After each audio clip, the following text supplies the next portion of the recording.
Part 1. You are going to listen to a telephone conversation between a caller and a call centre operator. As you listen, complete the numbered spaces in the identification form in the book. First, you have some time to look at questions 1 to 5.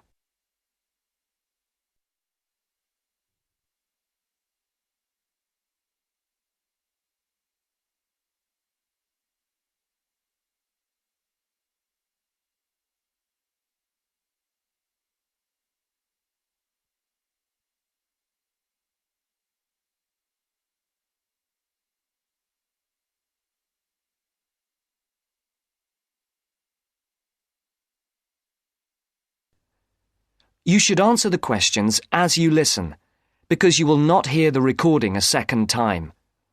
Listen carefully and answer questions 1 to 5.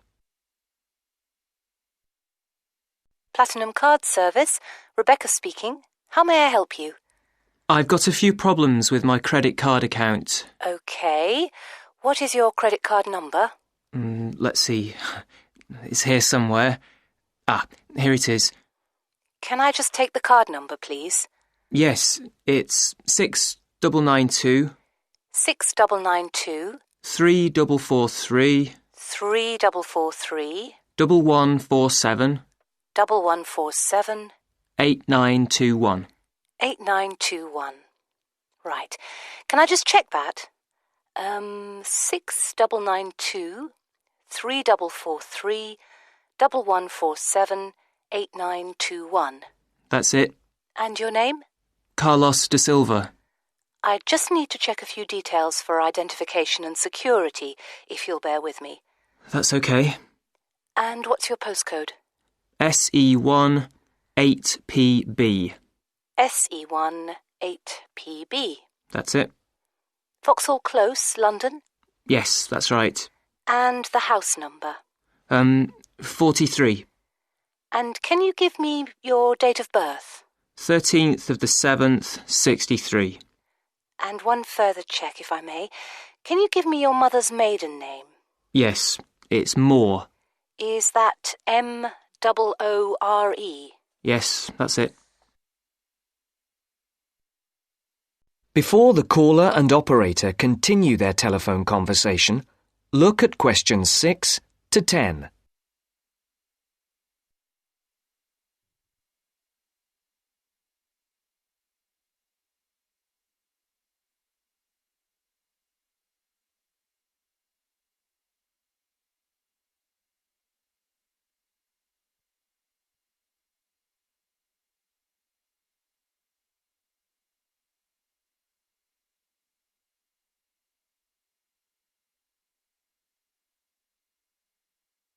Now listen to the next part of the conversation and answer questions 6 to 10.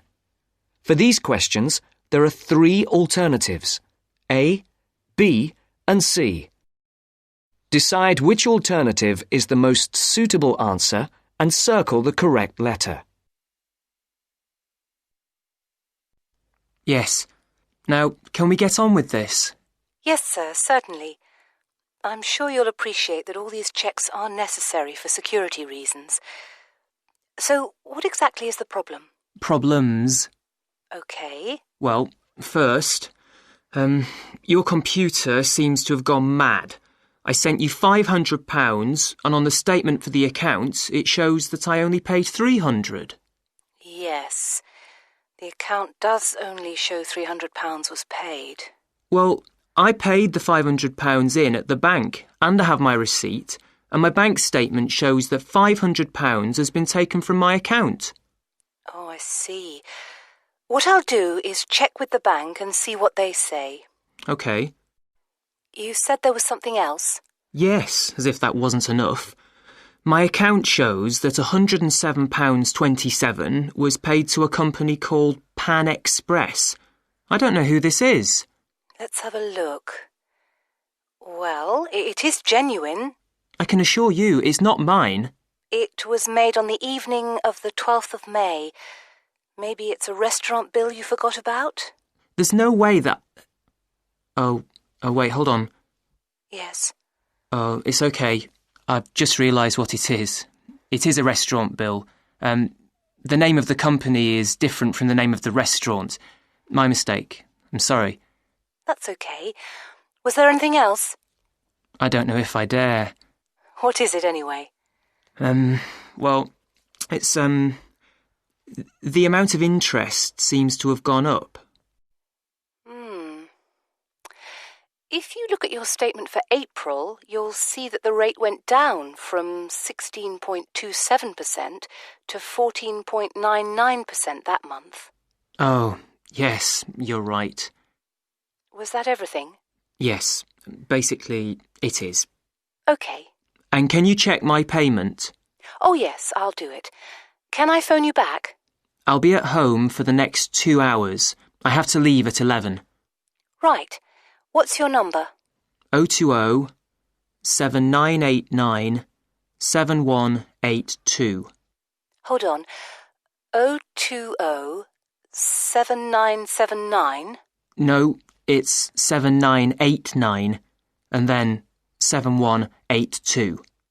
So it's 020 7989 7182. Yes, that's it. Okay, I'll phone you straight back. Thanks. Bye. That is the end of part 1. You now have half a minute to check your answers.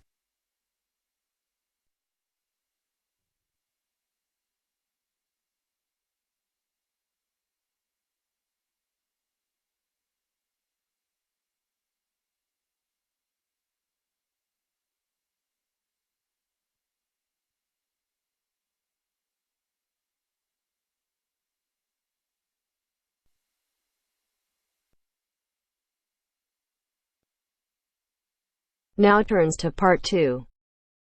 Part 2. You are going to hear a teacher helping high school students visiting from an overseas school to fill in a school excursion permission note. First, you have some time to look at questions 11 to 17.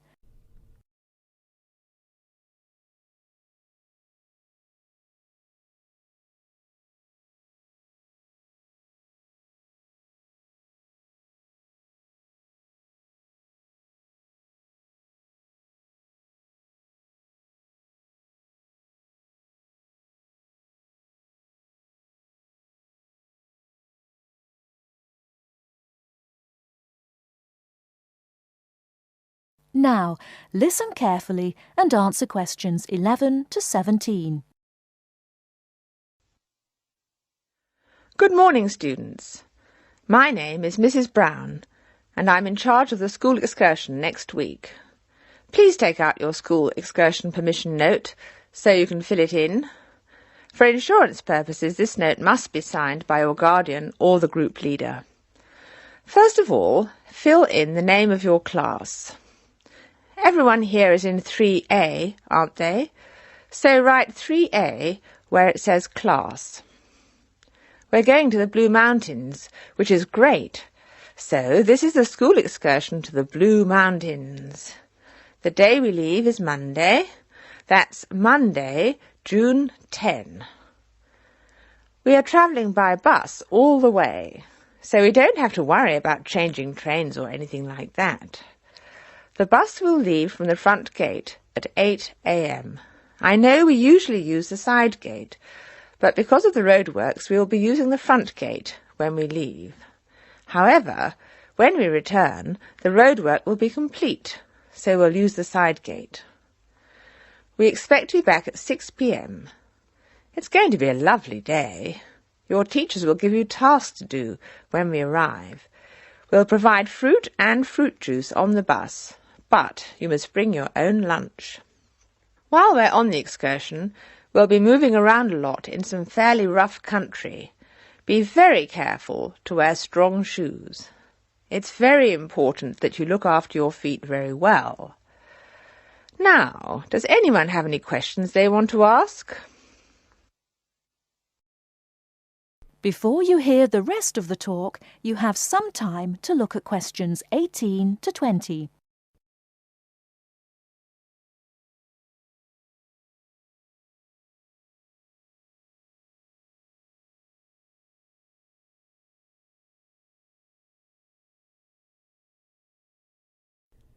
Now listen and answer questions 18 to 20. No questions? OK. I'd just like to fill in a few more details. The bus should arrive in the Blue Mountains at 11 a.m. We'll have time to do the first of our tasks before lunch. The bus is not a new one, but it does carry one piece of special equipment, a first aid kit. I certainly hope we won't have to use it, but it's nice to know it's there in case we have a medical emergency. The other class on this excursion is 3B, so I know it'll be a good day. The last time 3A and 3B went out together was a thoroughly successful excursion.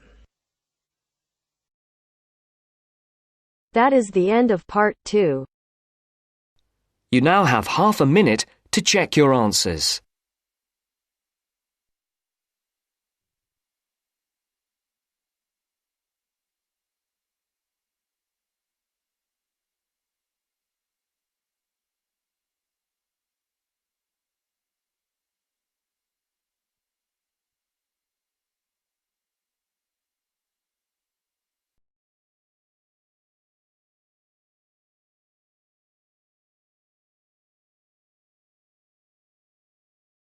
Now turns to part 3. Part 3. You will hear a business studies student called Sam talking to his tutor about an IT project he is going to do for a local company called Turner's. First, you have some time to look at questions 21 to 26.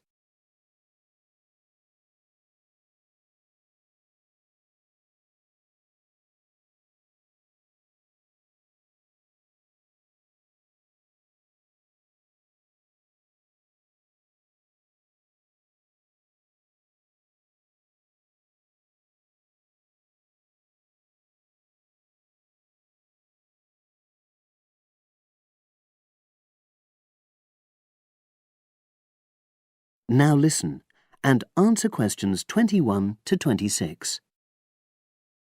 Hello, Sam. Come in and sit down. Thanks.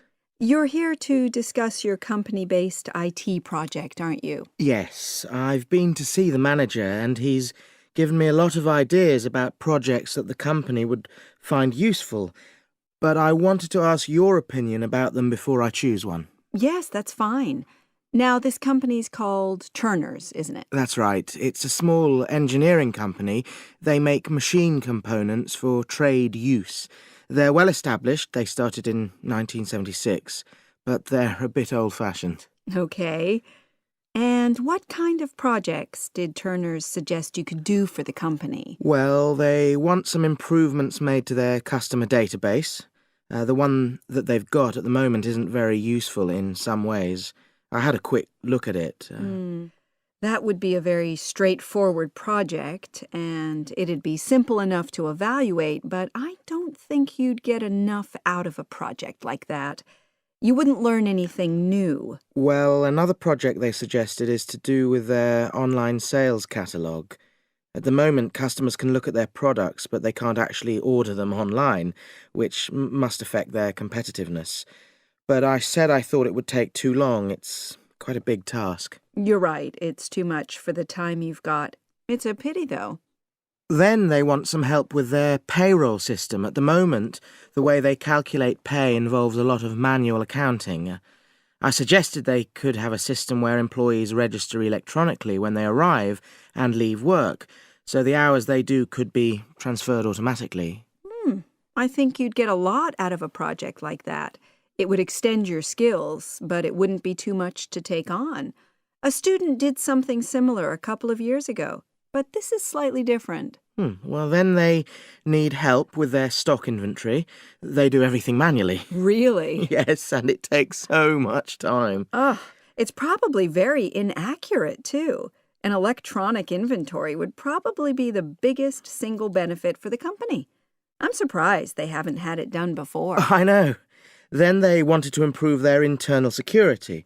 The manager had visited other companies where the staff use swipe cards to access various areas of the building. It sounded useful, but the trouble is I'm not really sure how to do it.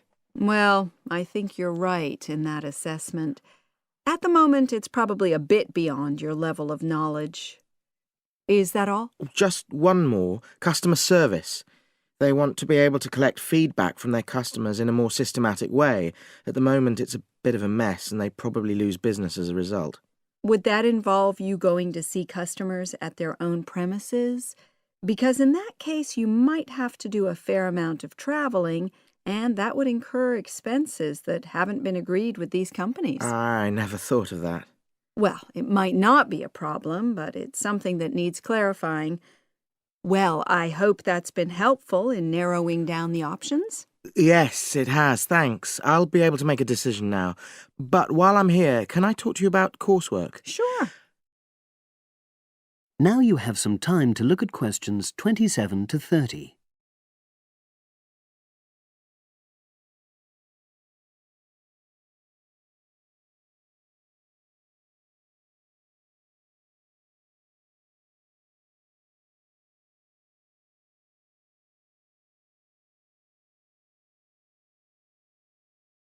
Now listen and answer questions 27 to 30.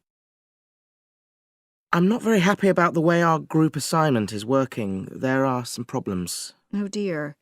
Are people just not getting on with each other? That's the worst thing. Actually, we're all friends, it's not that. But when we're having a discussion about the assignment, one or two people end up doing all the talking and the rest don't say anything. It's a bit frustrating because we need plenty of debate. Well, that's a common observation. You're studying in a group with people from all over the world, and you all have your own ways of participating. In some places, students are more used to listening than talking, and vice versa. I suppose you're right. I'll try to remember that. Does everyone pull their weight as far as sharing the workload is concerned? I'd say they do, yes. And our group elected a leader. She's very good at making sure no one's overloaded. But personally, I feel that there are just too many of us in the group. Whenever we try to arrange a meeting, there's always at least one person who can't make it. It's not anyone's fault, it's just that we've all got slightly different timetables. Well, I'm glad you've talked to me about it. Feedback is always useful. Is there anything else you're concerned about? There are a couple of problems with lecturers that all the students are talking about. Last semester, we had negative feedback about the way lectures were organized. There were several occasions when the wrong room had been booked or the same room had been booked twice, that sort of thing. Is that still a problem? That hasn't happened at all as far as I know. Oh, good. It's sorted out then. But I don't know the reason, but some of the staff often turn up late, so we miss 10 or 15 minutes of our lecture time. It might be because they've been copying handouts for students. I think there's a queue for the machine sometimes. Well, I'll look into that. Thank you for telling me. Anything else? The other thing is that it can be very difficult to get to see a lecturer individually. They're all very supportive and friendly when you do manage to find them, but often they're not in their office, even at times when they're meant to be available for consultation. Okay, that's helpful. Now, before you leave, That is the end of part 3. You now have half a minute to check your answers.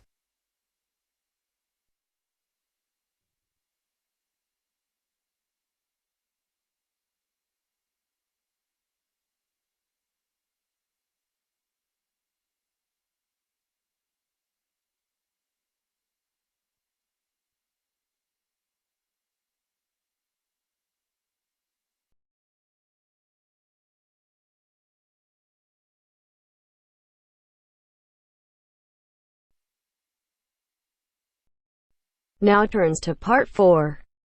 Part 4. We'll hear a speech by the Student Union Vice President for Finance. First, you have some time to look at questions 31 to 40.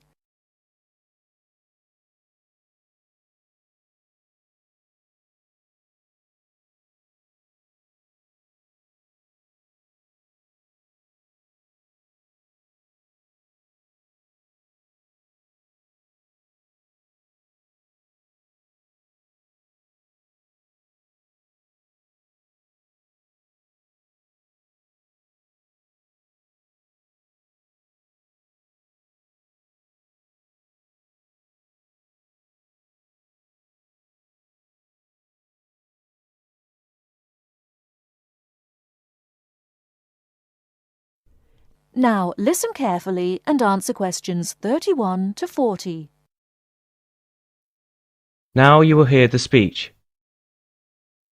Hello, as VP Finance, my job is to oversee the spending of our grant to ensure that all areas of student union activity run efficiently and smoothly, without any financial headaches. I have a thoroughly efficient finance team, Ursula, Ella and Henrik. We are all here to help you as best as we can.